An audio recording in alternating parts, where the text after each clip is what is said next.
What's up, YouTube? This your boy DR2727. Shout out to my Transformers collectors, 1/12 scale collectors, whatever you collect, shout out to you. And this week's 2MP, we are kicking off December, the final month in this whole 2MP and not 10MP series with Fanstoys Phoenix. And for their version of Jetfire, excuse me. And for the whole month of December, we're going to do big figures. So we're going to start with this guy, and hopefully every week we'll do a bigger and bigger figure until we get to the end of the year, excuse me.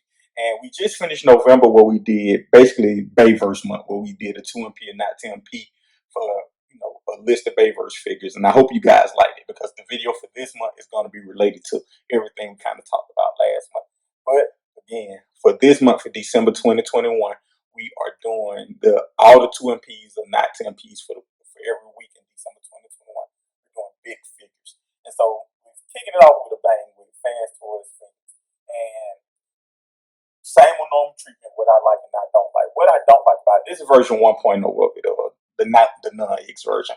What I don't like about it, first and foremost, is that it didn't come with a flight stand. Like I think it was a real big slap in the community's face that they gave it just an adapter. Well, they just gave it that adapter.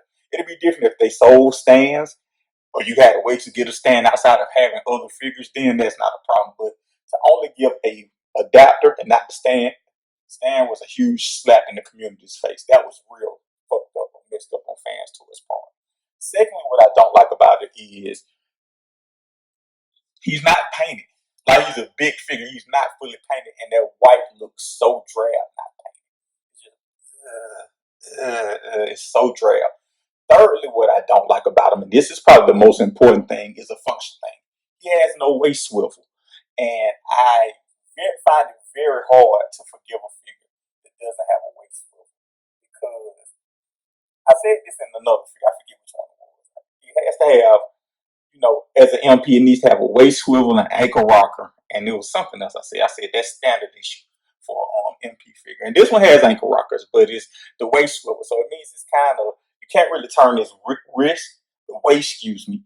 So I don't know what it means. And also, I think that it was bad on them to release the X version that's fully painted and not let us know about the initial versions, which I bought the initial version.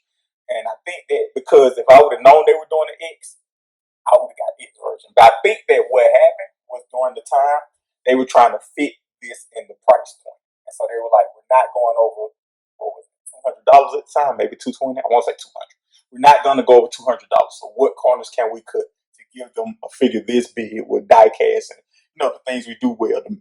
What can we do to give them a figure and keep it under $200? And I think that was the problem. I think they should have just went balls to the wall and gave everything in one version of the figure, and then you wouldn't have had a problem. So I would have rather it been $250 and it came with a stand, came for the paint, $300, whatever. I think that at that time it was unheard of, but I think that this figure would have sold just as well if it would have been $50, $60 more, and you had the stand and you had the full paint. Because I think that's something that lacks from what Fanstoys does. One of the main things people think about with Fanstoys is paint, and I think that this being a fully unpainted figure, for the most part, kind of lacks in that place. But just because it isn't fully painted, we're going to slide over to the positives. Doesn't mean it's not fully decoed. The accents, the silvers here, this metallic red, which is beautiful. I wish they would have did it right there. Like, I wish they would have made those match. The translucence for both the blue, the cockpit, and the waist looks perfect. Like, inside, they were the first one to do this inside lid paint. Looks perfect. Like, this thing is premium.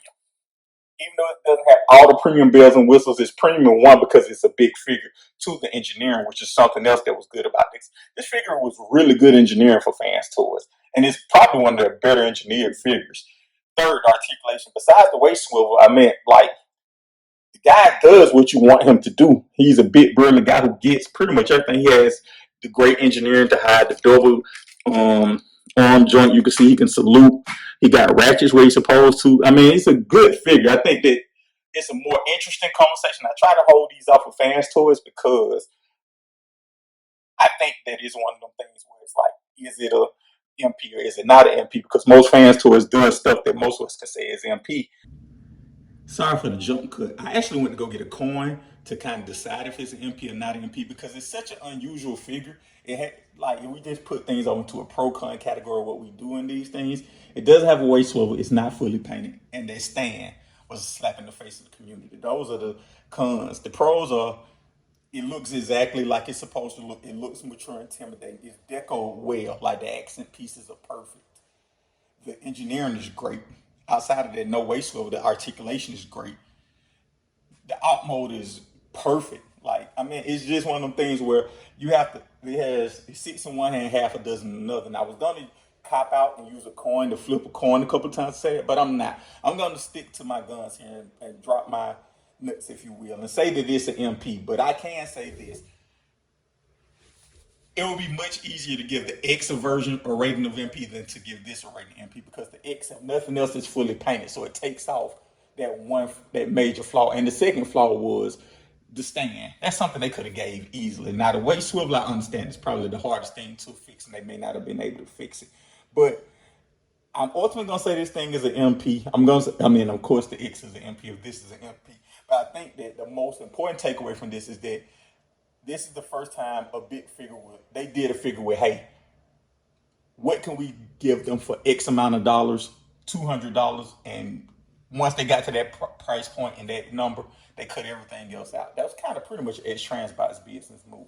But like we can only give them so much and make our profit. And normally Fanstoys doesn't seem to operate that way. But long story short, I'm gonna give it a rating to MP. Let me know your thoughts in the comments.